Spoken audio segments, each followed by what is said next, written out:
우리가 이제 지난주까지 이 느헤미야를 이제 읽었었습니다. 그래서 또 느헤미야에 대해서 한번 설교하는 것이 좋겠다 생각되었는데, 오늘 이제 우리가 읽은 본문은 이 느헤미야의 클라이막스인 거죠. 그래서 이 느헤미야의 말씀을 보면서 또 이제 우리가 은혜 받기를 원합니다. 느헤미야가 어떤 사람이었습니까? 페르시아의 수상궁의 왕의 술 맡은 가문이었지만, 그가 항상 이 모국에 대해서 예루살렘에 대해서 관심이 있었는데, 이제 그 형제 중에 하나냐가 다녀와서 예루살렘의 형편을 말하는 겁니다. 예루살렘에 가니까 어떻노 하니까 여전히 성문은 불타고 백성들은 능력을 당하고 환란을 당한다. 이 말은 즉슨 하나님의 백성 이스라엘이 사는 게 말이 아닙니다. 이 소식을 들었을 때에 이 느헤미야는 한 번도 가본 적이 없는 예루살렘을 향하여서 눈물로 하나님 앞에 기도하고 금식으로 기도하다가 이제 모든 것을 내려놓고 예루살렘을 향하여 오죠. 왜 예루살렘으로 왔을까요? 예루살렘은 하나님과 이스라엘 백성들이 사랑이 싹둑은 곳이죠. 거룩한 도성이잖아요. 그러니까 내가 중요한 게 아니라 하나님의 그 도성 회복이 더 중요했겠죠. 우리도 그런 마음 갖기를 축복합니다. 네, 그래서 와서 이제 돌아보니까 뭐 상황이 말이 아니에요. 그래서 그 백성들을 모아놓고 말하죠. 우리가 성벽을 재건하여서 다시는 수치를 당하지 말자.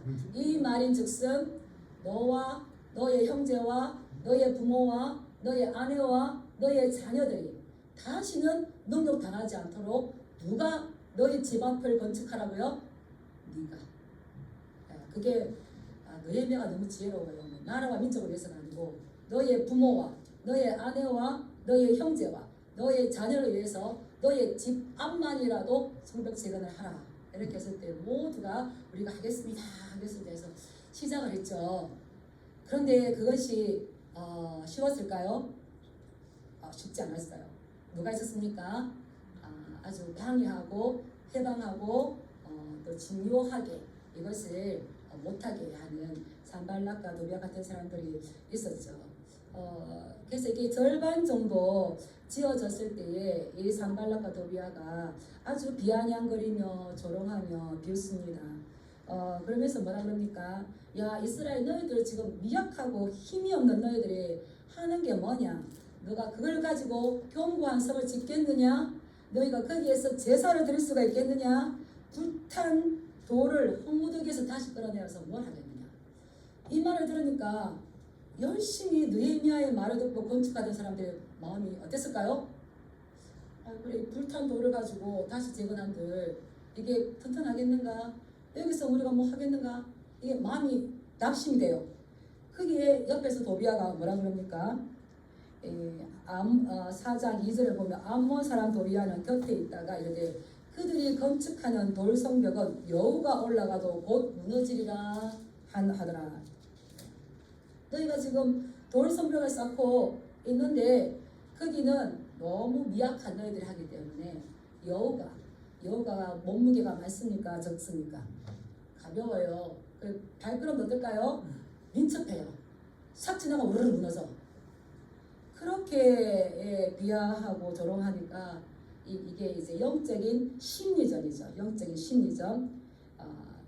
이제 그렇게 하지만 그때 느헤미야는 거기에 대해서 어떤 말싸움을 하거나 낙심하지 않고 오직 하늘의 하나님께 무릎 꿇고 하나님께 호소하면서 기도하죠. 느헤미야의 기도가 4장 3절 했는데 이 느헤미야가 이제 기도로 돌파하는 게 뭐냐면 우리 하나님이여 들으시옵소서. 우리가 업신여김을 당하나이다. 원하건대 그들이 욕하는 것을 자기들의 머리에 돌리사 노략거리가 되어 이방에 사로잡히게 하시고, 왜냐하면 그들이 건축하는 자 앞에서 주를 노하시게 하였음이니이다.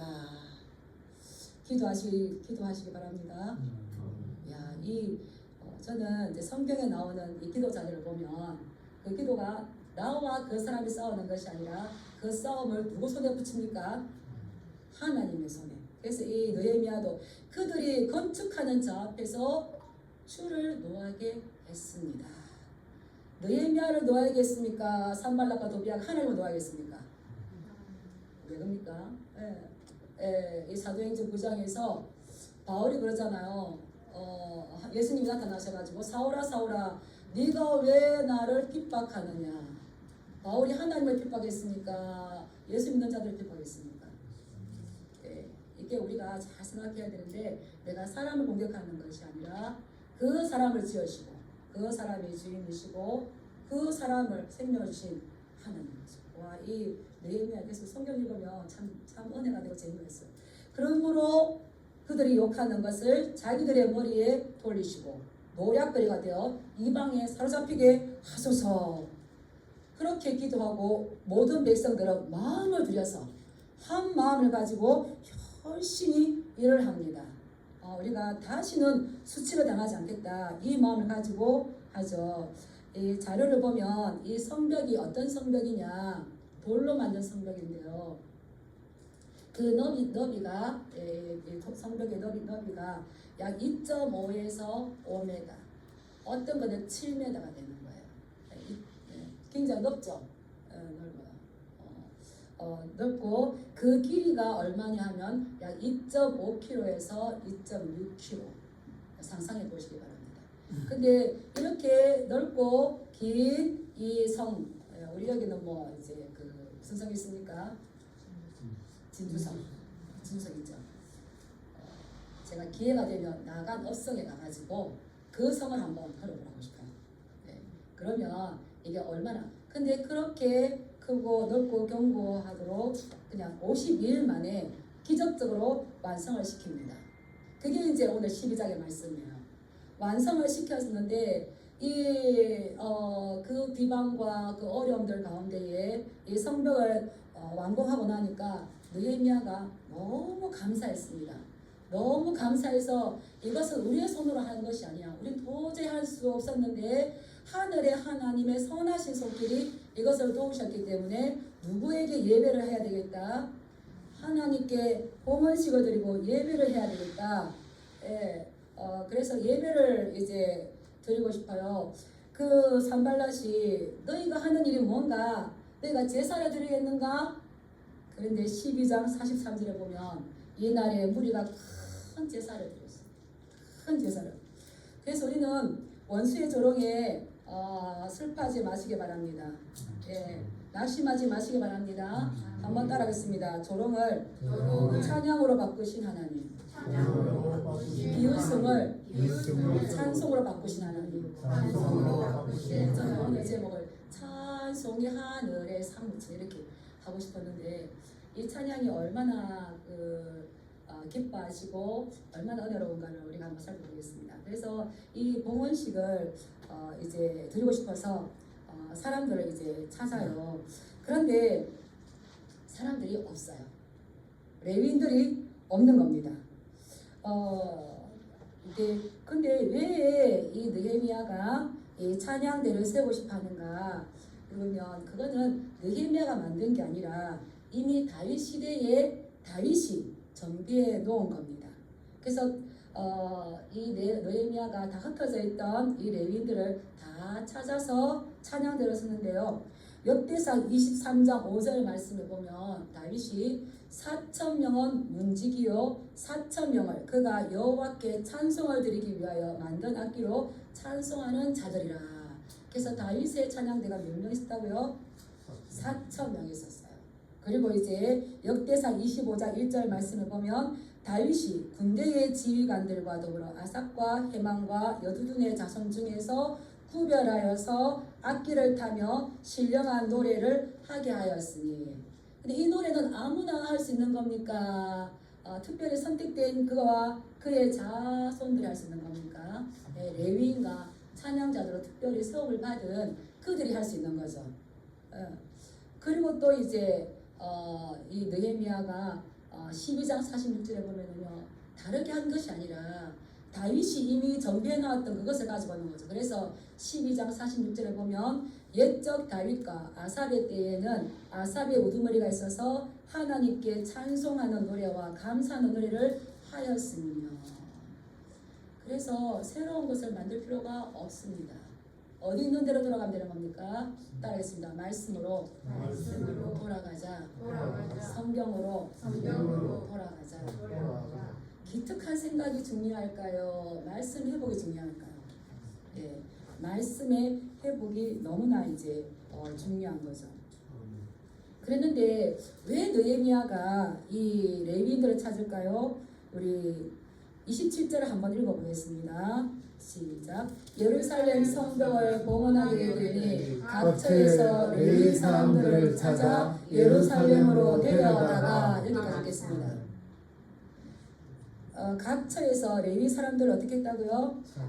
찾았다고 그랬어요. 찾았다고. 왜? 기쁨과 감사에 이 예배를 드리고 싶은데 찬양할 사람이 없는 거예요. 그들이 다 흩어졌어요. 왜냐하면 이 원래 레위인들 찬양자들은 뭐를 가지고 사는 겁니까? 11조와 백성들이 드렸던 그 선물로 사는데 안 줬어요. 왜 안 줬을까요? 백성들이 찬양 그게 뭐라고? 그게 뭐가 중요해? 하고 선물을 안 주니까 이들이 어디에 살았다고 됐습니까? 들판에. 예, 들판에 살았어요. 그들이 아스마의 들에 모여들었으니 들에 흩어져. 왜요? 이제 선물을 먹고 살아야 되는데 안 주니까 자기들이 먹고 살아야지. 그랬는데 이들이 뒤에 그들을 찾아서 느헤미야가 예루살렘으로 다 데리고 와서 뭘 하게 합니까? 따라서 감사하며 노래하며 재검을 치며 비파와 수금을 타며 소리를 할 때 시끄러울까 안 시끄러울까요? 사람의 소리를 들으면 시끄럽지만 영의 소리를 들으면은 우리 하나님의 위대하신 같이 사랑할 수 있는 좋습니다. 사람의 소리 하죠. 그래서 감사하며 노래할 뿐만 아니라 재검을 치며 이렇게 신벌제예요. 예, 비파와 하프를 치며 하나님을 찬양하게 하는데 이 보면 28절에 보면 이에 노래하는 자들이 예루살렘 사방들과 느도바 사람의 마을에서 모여들었어요. 이들은 흩어져 있었지만 자기들의 본분이 무엇인지 정확하게 알았기 때문에 이 신앙을 버리지 않고 이 노래 찬양의 이 맥을 놓지 않고 계속적으로 그 시대가 영적으로 타락하고 영적으로 희망 가운데 있지만 그들은 어떤 생계 위협을 받더라도 그들의 사명을 놓치지 않고 있다가 느헤미야가 찾고 불렀을 때 어떻게 했을까요? 다 모여들었어요. 이들의 삶은 자기들을 위하여 예루살렘 사방에 마을들을 이루었습니다. 왜 멀리 가지 않고 예루살렘 사방에 모여들었을까요? 따라서 하나님 부르시면 언제든지 달려가겠습니다. 예, 그랬었어요. 그래서 히브리 민족에서는 이 예배가 너무 중요하고요. 예배 가운데 찬양은 빼놓을 수가 없습니다. 그래서 이 히브리 민족의 이 노래는 중요한 역할을 담당하고 있는데요. 이거는 어떤 전쟁이나 승리하는 것보다 하나님을 예배하는 것을 더 우선시했죠. 그래서 출애굽기 계속적으로 성경에는 이 미리암의 노래, 모세의 노래, 바락의 노래, 한나의 노래, 또 다윗이 사울과 요나단을 기리면서 활의 노래 많아요. 신약에 누가 있습니까? 마리아의 창가, 사가랴의 창가, 바울과 실라가 노래했던 이 모든 것들이 있죠. 그리고 이제 바울도 계속 찬양하고 있었고요. 중요한 건 우리가 하늘나라에 가면 뭐 할까요? 네, 요한계시록 14장 3절에 보면 그들이 보좌 앞과 내 생물과 장로들 앞에서 새 노래를 부르며 땅에서 속량함을 받은 14만 4천 밖에는 능히 이 노래를 배울 자가 없더라. 이 땅에서 찬양을 열심히 부른 사람들이 하늘나라에 가서 14만 4천에 들어서 이 노래를 배울 수 있습니다. 이게 하늘과 땅이 이만큼 큰 거예요. 그런데 사무엘하 6장 16절에 보면 이제 이 다윗이 어깨가 들어오는 걸 보고 너무 기뻐서 춤추면서 어린아이처럼 하나님을 찬양합니다. 그것을 미갈이 창문에서 딱 보고 업신여기는 거예요. 그리고 비웃는 거예요. 뭐라고 비웃습니까? 이스라엘 왕이 오늘 어떻게 영화로우시고 방탕한지, 어떻게 염치가 없는지. 그러는데 이 다윗이 어떻게 말합니까? 아주 단호하게 말하죠. 따라하겠습니다. 이는 여호와 앞에서 한 것이라. 하나님 앞에서 했다는 건 그건 발표죠. 자기 자랑이죠. 근데 하나님 앞에서 한 것이 찬양인 겁니다. 나는 여호와 앞에서 한 게 찬양한 거다. 내가 이보다 더 낮아서서 스스로 천하게 보일지라도 네가 말한 바 계집종에게는 내가 높임을 받으리라. 아주 그 뒤에 무슨 일이 벌어졌죠. 그 다음 어떻게 됐습니까? 이 미갈은 죽는 날까지 자식이 없었다는 것은 영적인 이제 소망이 완전히 없어진 거죠. 영적인 비기꾼이죠. 그런데 그 어린아이처럼 기뻐하며 춤추며 신여김을 받더라도 하나님을 찬양했던 다윗은 어떻게 됐습니까? 하나님께서 이제 높여주신 거죠. 그만큼 이것을 알기 때문에 느헤미야가 이 감사할 때에 축하할 수 있도록 이 이제 레위인들을 찾고 찬양자들을 찾고 노래하는 자들을 찾았습니다. 그러고 난 다음에 그들을 찾고 난 다음에 그냥 사용했습니까? 아니죠. 우리 30절 말씀 한번 읽어보겠습니다. 30절 시작. 제사장들과 레위 사람들이 몸을 정결하게 하고 또 백성과 성문과 성벽을 정결하게 하니라. 아멘. 정결 예식을 주셨어요. 정결 예식을. 이제 거룩한 예배에 동참할 것이고 그 예배 가운데 하나님을 높일 때에 내가 오염되어 있어. 내가 부정해요. 내가 거룩하지 못해요. 그러면 하나님께 드려질 그 예배가 어떻게 될까요? 오염돼요. 부정한 거야. 그래서 제사장과 레위인들뿐만 아니라 백성들과 성문과 성벽을 정하였습니다. 우리가 예배자로 나올 때 어떻게 해야 될까요? 바빠가지고 성경 제끼고 모여가지고 바쁜 게 아니라 우리는 언제 예배를 준비해야 될까요? 따라했습니다. 준비일인 토요일에 모든 준비가 끝나야 합니다. 제가 그랬어요. 제가 집사 때 아무것도 모를 때 예배 간다고 애들을 잡고 이놈의 새끼 그러고 앉아있어. 그러면 여기서 뭐가 있습니까? 분이 왔다 갔다. 그러면 하나님 말씀을 들을까요? 못 들을까요? 안 돼요. 이미 준비를 다 준비하시고 그리고 또 서로 만나서 회개하시고 또 서로 용서하시고 예배 때 딱 나와야 우리가 누구의 음성을 들을 수가 있을까요? 아버지. 느헤미야가 참 너무 부러워요. 이게 포로 2세인데도 어떻게 그 부모가 교육을 시켰기에 이 율법은 너무나 잘 알고 어떻게 해야 될지는 너무나 잘 알고 그래서 이게 다 이제 정결하게 합니다. 그러고는 찬양대를 써요. 찬양대를. 우리 31절 말씀 읽어보겠습니다. 시작. 이에 내가 유다의 방백들을 성벽 위에 오르게 하고 또 감사 찬송하는 자의 큰 무리를 둘러나고 성벽 위로 대오를 지어가게 하였는데 한 무리는 오른쪽으로 본문을 향하여 가게 하니. 이 느헤미야가 만든 이 찬양대가 어떤 노래를 불렀다고요? 감사. 오늘날 말씀 뭐랬을까요? 모든 것이 은혜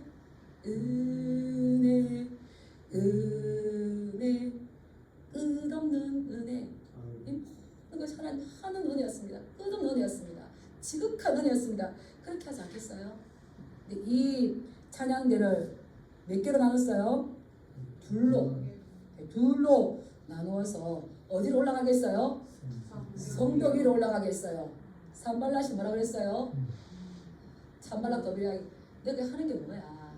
저 유치하게 그 여우가 올라가도 무너지겠다. 너 제사 드리겠느냐? 그때 제가 생각하니까 느헤미야가 뭐 했을까요? 열받았어요. 그래서 산발락 도비야 봐라 하고 어디로 올립니까 지금? 성경에 안 나오는데 제가 보기에 그래서 성벽 위로 대오를 지어서 나가게 하는데 오른쪽으로 가는 파트, 왼쪽으로 가는 파트가 이렇게 있어요. 그래서 이 두 무리가 있는데 오른쪽으로 가는 거는 뒤에 33절에 보면 에스라 지도자들을 다 세우고 찬양들을 세웠는데 에스라에 이끌어서 오른쪽으로 가게 만들었고요. 왼쪽으로는 이제 이 느헤미야가 가게 만듭니다.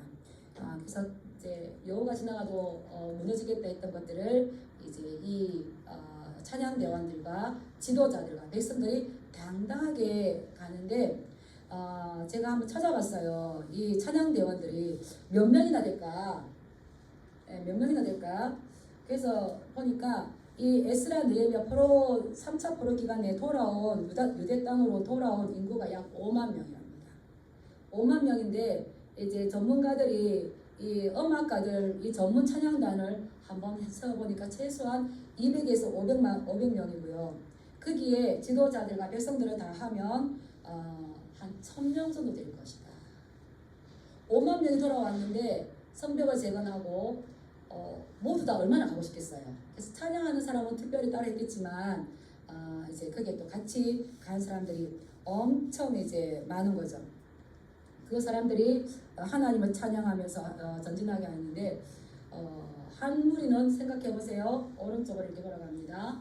또 다른 무리는 왼쪽으로 돌아갑니다. 중요한 건 가장 앞에 누가 섰을까요? 네, 학사 에스라서에서 바로 뒤에 레위 찬양대가 섰습니다. 그리고 백성의 지도자, 그 다음에 나팔 잡은 제사장, 또 그 뒤에 레위 찬양. 여호사밧이 전쟁에 나가 승리한 이유가 뭡니까? 가장 앞에 찬양단을 세웠어요. 우리 영적 전쟁할 때 가장 먼저 뭐 부릅니까? 찬송하시기 바랍니다.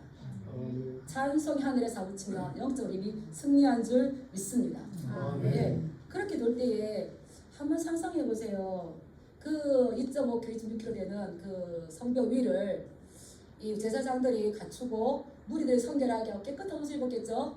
그리고 약 500명, 1000명 정도 되는 이 무리가 돌아가면서 찬양할 때에 멀리서 볼 때에 찬양의 띠를 들고 나가는 찬양의 띠를 들고. 그럼 어둠이 틈탈 수 있을까요? 없을까요?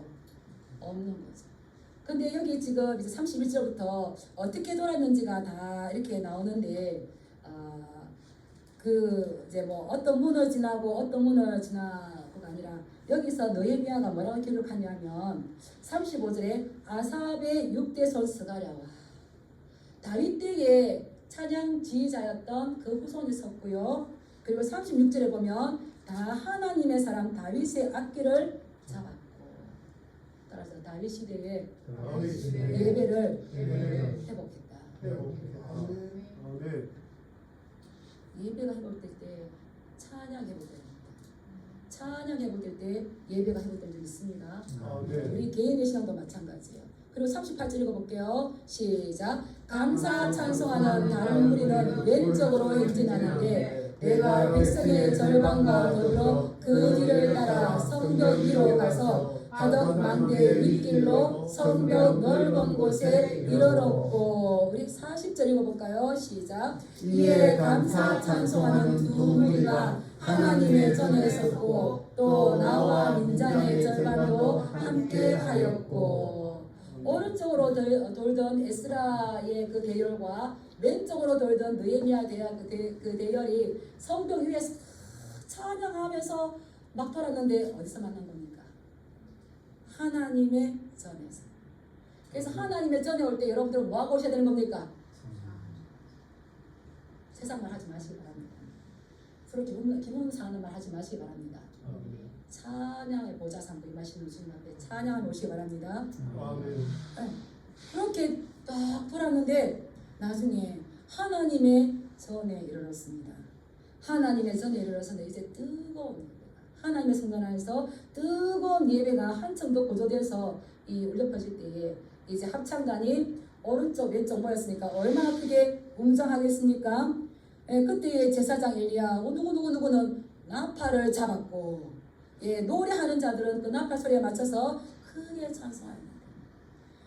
그 감독은 예스라히야라, 그 찬양대 총 지휘자죠. 그때에 이 사람들은 크게 찬송할 때에 얼마나 그 소리가 멀리서까지 들렸어요. 한번 생각해 보시기 바랍니다. 140년 동안 이런 예배가 드려지지 못했었어요. 에스라가 왔지만, 스룹바벨이 왔지만 이런 찬양을 협하지 못했어요. 얼마나 기다리던. 그런데 느헤미야가 에스라를 불러서 오전 내내 율법 강론을 합니다.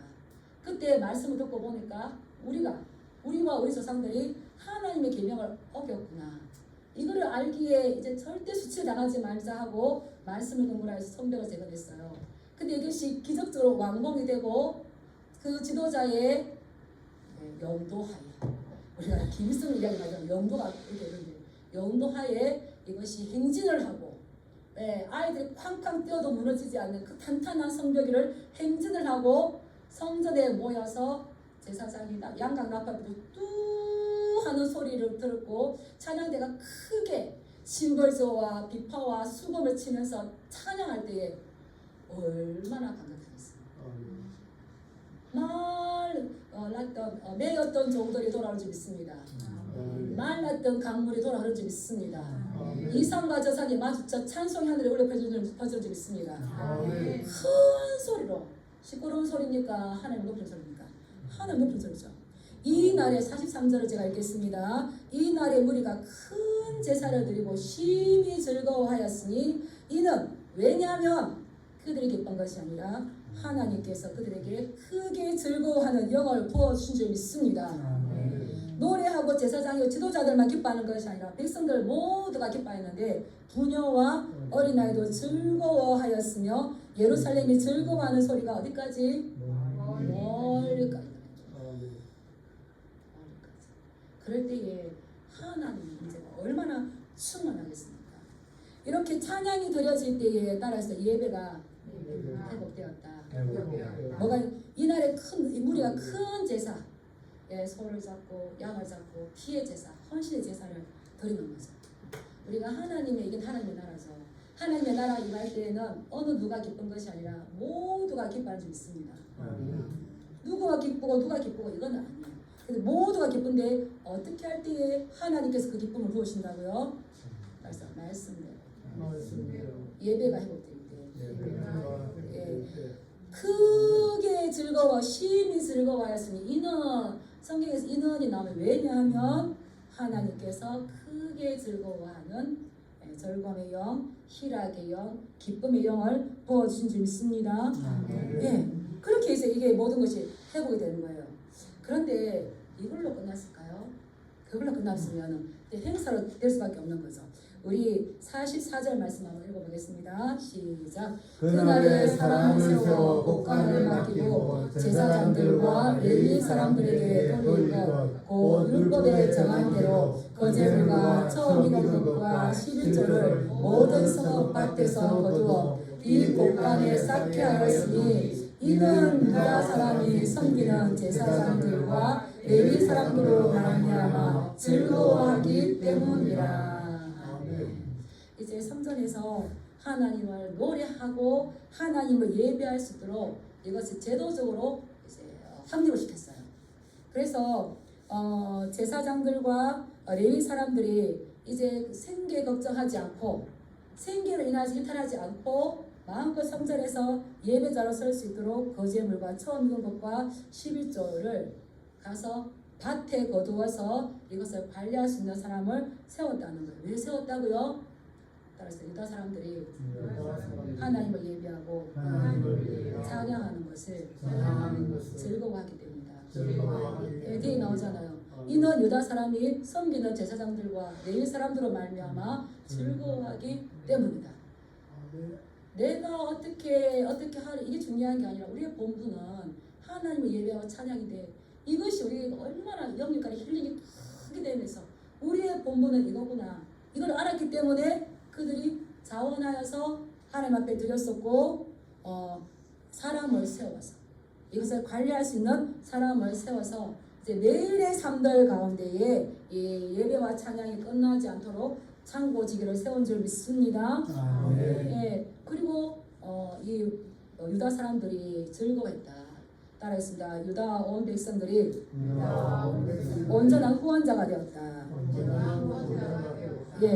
우리 45절 말씀 읽어보겠습니다. 시작. 그들은 하나님을 섬기는 일과 결례의 일을 힘썼으며 노래하는 자들과 문지기들도 그러하여 모두 다윗과 그의 아들 솔로몬의 명령을 따라 행하였으니 46절 시작. 옛적 다윗과 아사벨 때에는 노래하는 자의 지도자가 있어서 하나님께 찬송하는 노래와 감사하는 노래를 하였으며.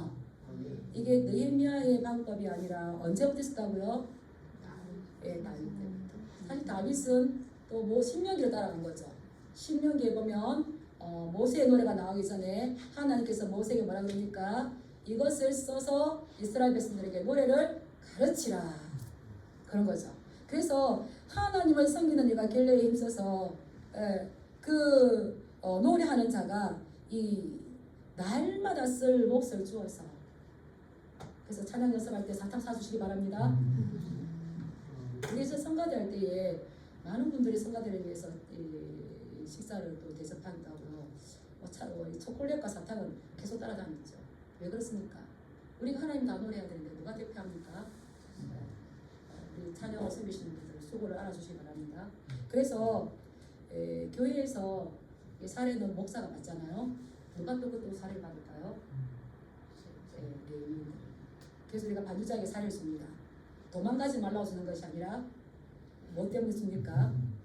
다른 걱정하지 말고 네가 어떤 일이 있어도 하나님 예배하는 거예요. 집중하는 거죠. 그래서 우리 한 번 더 47절 말씀 읽어보겠습니다. 47절 시작. 서룹바벨 때와 느헤미야 때에는 온 이스라엘이 노래하는 자들과 문지기들에게 날마다 쓸 몫을 주되 그들이 선별한 것을 레위 사람들에게 주고 레위 사람들은 그것을 또 자랑하여 하고 아론 자손에게 주었느니라. 노래하는 자들, 문지기들, 왜 문지기가 필요할까요? 그때 당시에는 성전에 아무나 못 들어갔어요. 문지기가 낮은 것이 아니라 굉장히 민첩하고 말씀 바로 서 있어야 되는 거죠. 그들에게 노래하는 자들과 문지기들이 날마다 쓸 몫을 주면 그들이 선별해서 레위 사람들에게 주고 레위 사람들을 선별해서 제사장에게 주면 제사장에게 줘서 이게 하나님의 율법의 말씀이 여기 온전히 기록된 것을 우리가 볼 수가 있는 겁니다. 이 느헤미야를 보면 외벽을 이렇게 완성했다고 그게 완성이 다 된 게 아니었어요. 그래서 외벽을 완성하고 난 다음에 느헤미야가 누구를 불렀습니까? 에스라를 불러서 외벽보다 더 중요한 거 우리 이 예배가 예배되게 할 수 있도록 또 말씀 회복이 더 중요하기 때문에 이 에스라를 불러서 말씀을 했고 또 그럴 때에 진정한 예배자들이 되어지기 위해서 질서를 다 세우는 거죠. 그랬을 때에 모두가 즐거워하고 그 즐거워하는 소리가 멀리까지 들렸어요. 누가 가장 듣기 싫었을까요? 느헤미야가 이 성벽 봉헌식을 하면서 예배를 드렸을 때 찬양했을 때 하나님 기뻐하실 거고 누가 이제 더 이상 업무를 못 꾸밀까요? 도비야와 산발라시. 얼마나 가장 찬양 하나님께서 기뻐하시는 믿습니다. 찬양을 가장 싫어하는 누가 싫어할까요? 사단 마귀 귀신은 어떻게 못할까? 완전 근데 우리가 찬양할 때 얻어 물러가는 줄 믿습니다. 우리는 순간순간 이 어려움들에 당합니다. 그런데 지난주에 말씀드렸습니다. 우리의 믿음은 한 곳에 머무는 겁니까? 이동하는 겁니까? 과거에 머물러 있으면 안 돼요. 이동하는 거예요. 지금 내가 어느 시점에 와 있는가? 그리고 지금 이동해 왔으면 여기가 끝일까요? 그 다음 코스가 있습니다. 근데 만약에 산발락과 도비야가 아주 집요하게 방해하고 생명의 위협까지 있었잖아요.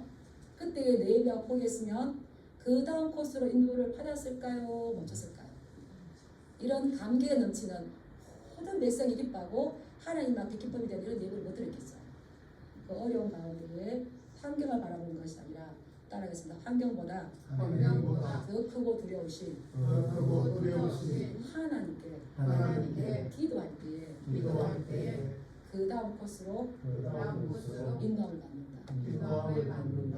그래서 베드로가 그랬잖아요. 베드로전서 1장 13절에 지금의 은혜도 좋지만 앞으로 예수 그리스도께서 나타나실 때 주실 더 큰 은혜를 사모하며 이것을 소망으로 품을 때 우리의 믿음은 과거적 구원, 현재적 구원, 궁극적인 미래적 구원을까지 이루어서 그 나라에서 새 노래로 다시 우리가 천국 가면 뭐 할까요?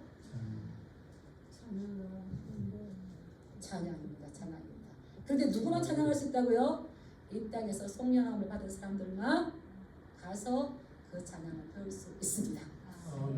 말씀을 말씀해 주시는 유익이 이렇게 큰 거죠. 우리가 어떤 일들 가운데에서도 말씀을 다시 회복하며 말씀을 돌아가며 그 주님을 영화롭게 할 때에 우리의 모든 본분들이 주님 말씀 앞에서 회복되어지고 또 거룩한 사명자들 다 되시길 주님 이름으로 축복합니다. 아멘. 기도